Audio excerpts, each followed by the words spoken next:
Welcome, family, to another super fantastic presentation of Real Hot Radio 365.com and Real Talk.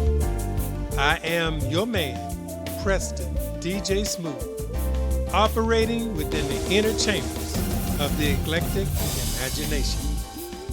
It is my honor and pleasure to introduce to you the State Director and District Chairman of the Black Wall Street Bank, Las Vegas, Nevada, Mr. Derwin Whitmore, whose mission is to rebuild and revitalize African American communities across America by redirecting and recirculating dollars through community economic opportunities, such as financial literacy, entrepreneurship, business funding, education, and community outreach. So without further ado, let's bring to the microphone Mr. Derwin Whitmore. Who is Derwin Whitmore? Okay, Derwin Whitmore, I am the CEO, founding CEO, chairman at Black Wall Street Southern Nevada, and also the state director for Black Wall Street USA in Nevada. Black Wall Street USA is the parent corporate Black Wall Street.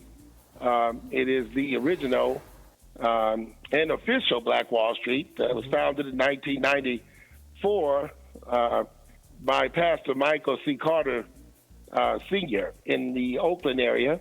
And we're in every major city in the United States. We are actually global. We're in Africa and Europe as well. And I was appointed as the district president in 2013. And here in Nevada for Black Wall Street, Las Vegas. And as I worked up through the ranks, served on the regional advisory board, I was appointed to the state directorship for the state of Nevada. So I'm a prior U.S. Navy veteran and prior federal law enforcement officer and worked in the financial services industry for over 25 years. So I'm just here to serve the community and very excited to be here today. Well, excellent. That's excellent. Excellent history. Yeah. So what were the conditions that led you to develop the Black Wall Street Bank there in Las Vegas, Nevada? Yes. Black Wall Street is a spiritual organization, and it's God-led. And some years ago, I really just kind of had an epiphany. I just think that God had spoken to me about the need for a national economic agenda for Black people here in America. And I thought that was really too big for me. And at the time, my passion was I was in insurance. I did a lot of financial planning using insurance products. I still do. And I was seeking to be one of the largest minority-owned financial advisory firms. And I spoke to a lot of large insurance marketing organizations about that. And they had said to me, well, there's such a shortage for African-American advisors. We really need that. Have you considered moving from Vegas to parts of the country where there were more concentration of Black people? And I thought to myself, well, no, I'm not really interested in leaving Las Vegas, but we are in a digital society where we can market online and reach, anyone from any area. So it was during my search online that I came across a gentleman in Virginia whose name I don't remember at this point right now, but he was a founder of the First Black America, which was a Black business directory. But he also happened to be the state director and chairman for Virginia for Black Wall Street. And I had spoken to him about my wishes and desires and what I was trying to do and learned about Black Wall Street. And I had actually, when I was Googling black businesses, I had discovered Black Wall Street online, and I intended to call Black Wall Street next. But after speaking with this gentleman in Virginia, he told me that you should absolutely call Pastor Carter, Michael Carter, because he would be very interested in you getting involved with Black Wall Street. Mm-hmm. And Okay. when I spoke with him, he had just come out of a board meeting, and he told me that, Brother Whitmore, you were in the spirit, because I had just come out of a board meeting, Mm-hmm. and we were just discussing the need to have a financial planning advisory business involved with us. So your timing was, you were really led. So he and I spoke, and, he's a man that he's very dedicated. First of all, he's a servant of God, and he's very dedicated to the cause. Yeah. And after several discussions, I agreed to take on the district here in Nevada for him. So that's how I ended up getting involved. Mm-hmm. Oh, okay. Wow, that helps a lot to run right into the people that can lift you up on high. Absolutely. That's some tough stuff. Yes, sir. Yeah. So, okay. So then, how do you characterize what's going on now, the current economic state of blacks in America, so-called black people in America? Well, I characterize it as it's almost like history repeating itself. Mm-hmm. And I can tell you this, that the timing is, they always say that God is always on time. Mm-hmm. And the timeliness of Black Wall Street today couldn't be better timed. And I say that because when we're looking at police brutality and the economic disparity of African Americans here, the situation is becoming a catalyst once again to unify black people. Black people are becoming unified because of these things that are happening, just as they were in the time of the original Black Wall Street in Tulsa, because they could not buy and spend their money in white businesses because of the conditions. They were forced to come back and work with each other and spend their money with each other, and that's what was the catalyst for their success. And I just think that in today's society, blacks spend we spend $1.3 trillion in America. If we were a nation, we'd be the 15th or 16th GDP as far as the nation's concerned with our spending power. Right. But African American people are consumers. They do not produce. We do not create. We consume. And because of this, our dollar is enriching every other ethnicity in America. In other words, when you look at the white dollar, it turns over 17 times in the white community. Right. And in the Jewish community, it is 20 times. In the Asian community, your dollar turns over 30 times. Now, the African American dollar does not turn over not one time. It leaves the community after only 6 hours. Wow. So we're taking our dollar, goes right from our paycheck, straight into every other ethnicities, whether you're buying their clothing, whether you're buying their food, you're going to their markets. We're not spending our dollars with each other. And that is the elephant in the room that has to be eaten, so to speak. We have to say in this generation, the buck stops here. We have to fix that problem. Our dollar must recycle, and it must go back into rebuilding strong black communities. Otherwise, we are really headed into a second slavery here in America. I don't know if you ever read Dr. Claude Anderson's book, Powernomics, but it describes all this. He wrote some years ago, I believe in 2008, that black people in America had a very small window to start building businesses. And he said that the end of black people, the characteristics of the end times for black people in America were going to be mass migration, political upheaval, and a rebirth of racism. Now, You're seeing all this like never before. Yes, yes. You're seeing them wanting to build walls to keep people out because of the mass migration. This whole nation is in a political upheaval like never before. And then we've got a rebirth of racism. And what's going to happen is, with these new immigrants coming into this country, they're going to take up all the jobs that blacks don't want. And artificial intelligence is going to take up all the jobs that black people want. And so it's going to force black people out. And what people don't know is that the Latinos, while, you would think that there are brown brothers and sisters, their whole agenda is to change the whole dynamic from black and white to black and Latino and cut blacks out. And if we don't stop worried about every other race of people and come together and really support our own and build our own economy in America, the future is very bleak for us here in America.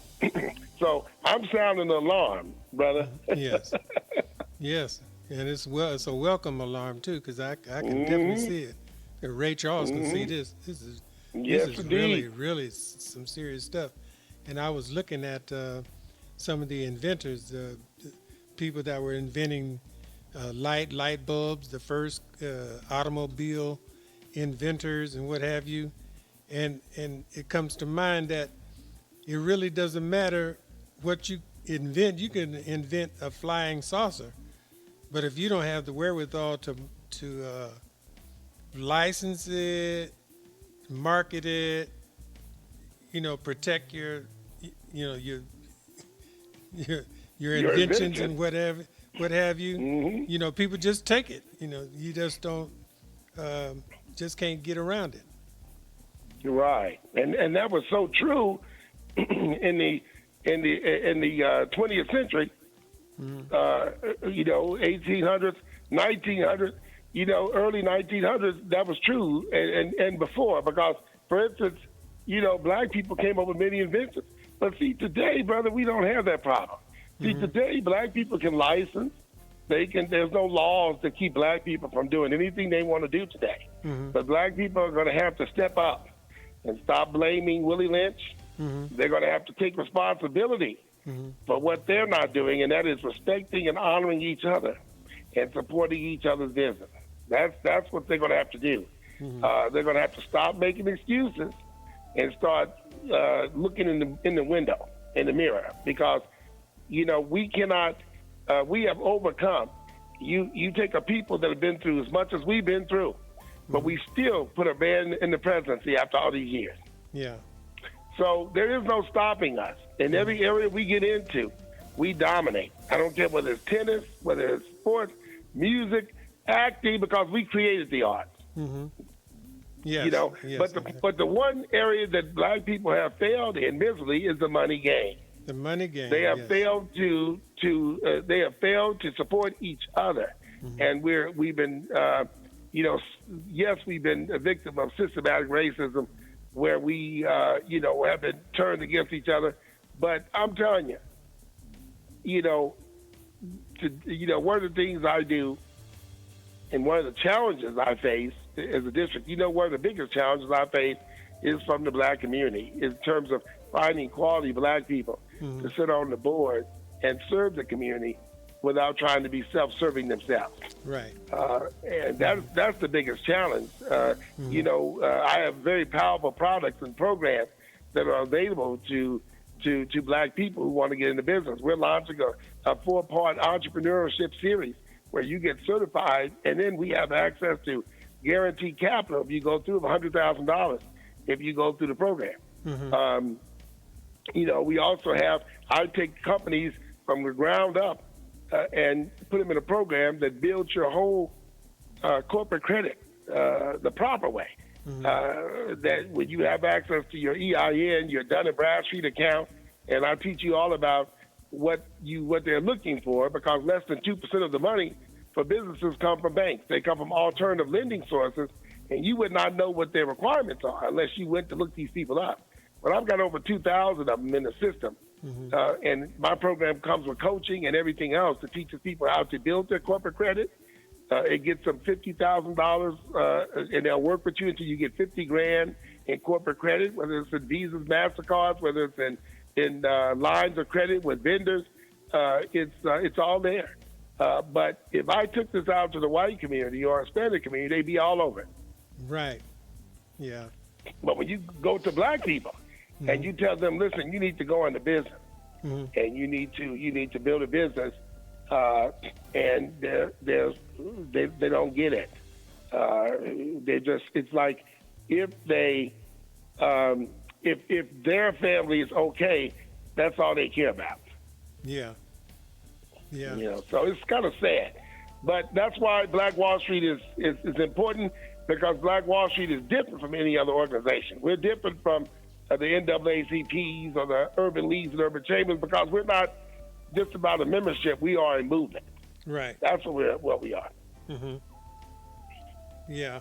So how do you get to the platform where you're educating people about protecting money, family money, trusts, foundations, getting them into, positions where they can, operate on a higher plane?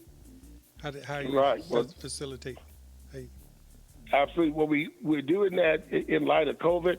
We're doing that via Zoom meetings, where the 4-Point Entrepreneurship Series is all about that. And there's portions in there where we, once you complete one of the sections, we implement. That is the whole purpose of the program, is not just to go through and get certified, but we're implementing as we're going in. And one of those purposes is we do a financial need analysis. That's the one part that we do. And then we write insurance, get them into a retirement plan. We write a key man policy for their business plan. They get to work and develop a business plan, and the organization that I also sit on the board of is the Institute for Increased Minority Financial Literacy. That's the program that we developed, the curriculum, and what we do with that is it's all about increasing minority literacy and implementing, not just teaching it, but making sure they implement the financial planning and key man insurance and write their business plans, and they get to be involved with that. They get like a $5,000 business plan when they're finished. Wow. Okay. So it's very serious. Yeah, I know. Because, at this level, y'all in 50 states and Africa, and black folks don't even have a clue. That's yeah. Well, hey, we're going to help get the word out. We're definitely going to get the word out. I appreciate that, brother. Yeah. I appreciate that. Yeah, that's what we need, and again, I'm always, as chairman, seeking talent. It's like, I get a lot of action. Las Vegas is a little different. One thing you'll know about Nevada is Las Vegas, when I became the chairman here, the national president said to me, he said, Derwin, he says, what happened to blacks in Las Vegas in the historic West Side is so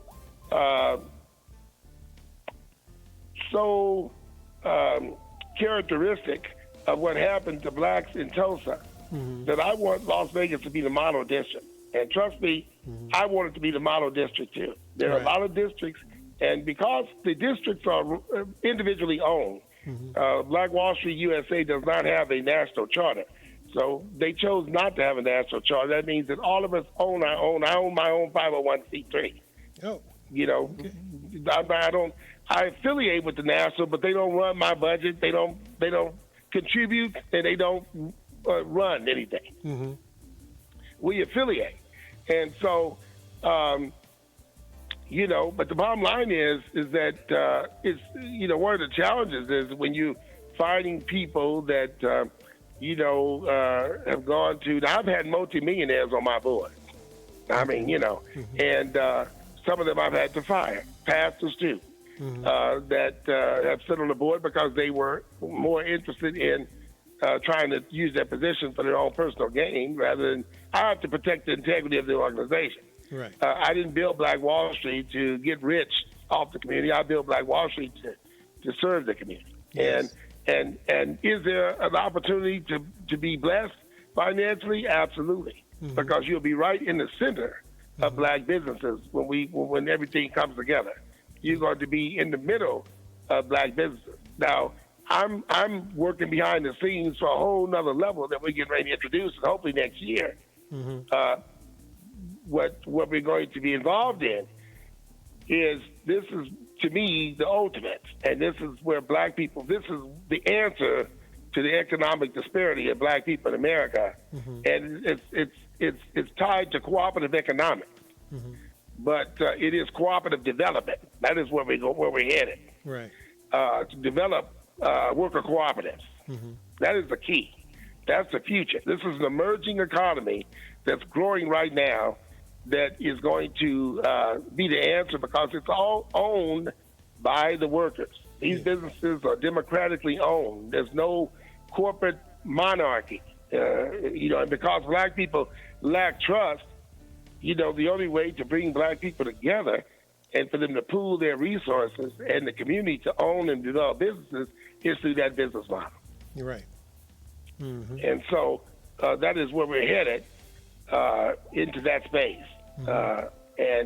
But primarily I've worked on business financing, corporate credit building, and removing the roadblocks to business ownership by Blacks. There are a lot of tools and things out there that Black people have to, though, it takes a movement to wake them up to the need for them to start building businesses and supporting Black business. Yeah. Okay.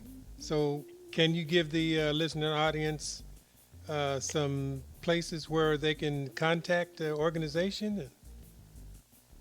Yeah, you can contact the organization at www.blackwallstreet-nv.org. Or you can also email us at info@blackwallstreet-nv.org. The phone number here is 702-879-2048. You can also reach me, Derwin Whitmore, direct, the chairman and CEO, at 702-918-9441. You can write us, send an email or anything to our mailing address, P.O. Box 33446. That's Las Vegas, Nevada, 89133. That's Black Wall Street, Southern Nevada, P.O. Box 33446, Las Vegas, Nevada, 89133. Yes, sir. Absolutely. That's some very valuable information. And I really like to, thank you for the opportunity to talk with you this evening, to interview you.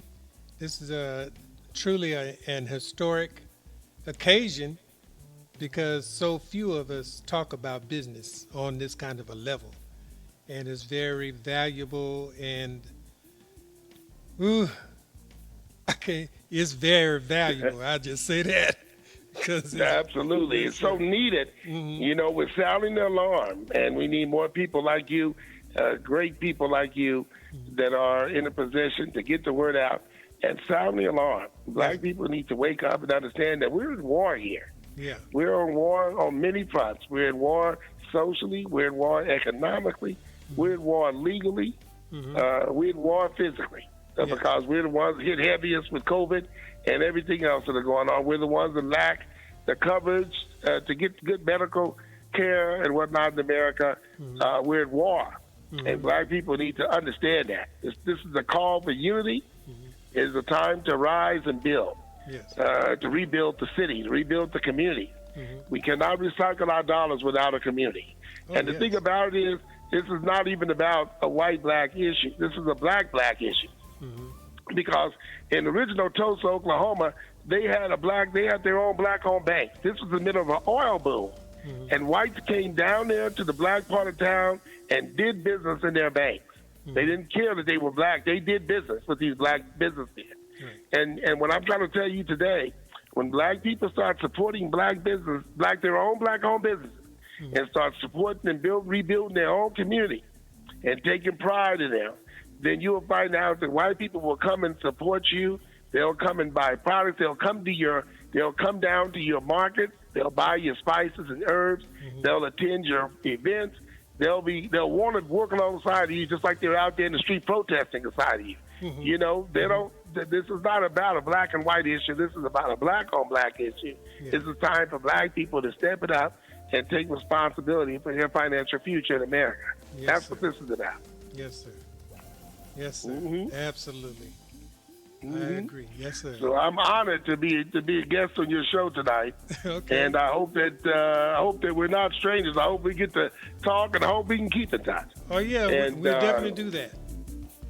All right, then, Mr. Preston. Okay. It's my pleasure, sir. And God bless you. Our pleasure too. Thank you very much for your participation. All right. Have a great night. All right, sir. Have a good night. This has certainly been a super fantastic and educational moment, interacting with the sagacious mind of Mr. Derwin Whitmore of the Black Wall Street Bank. I most certainly hope you not only enjoyed the presentation, but also, I'm sure, you received something valuable. This has been Real Talk with Preston DJ Smooth. And until the next time, peace and love to you.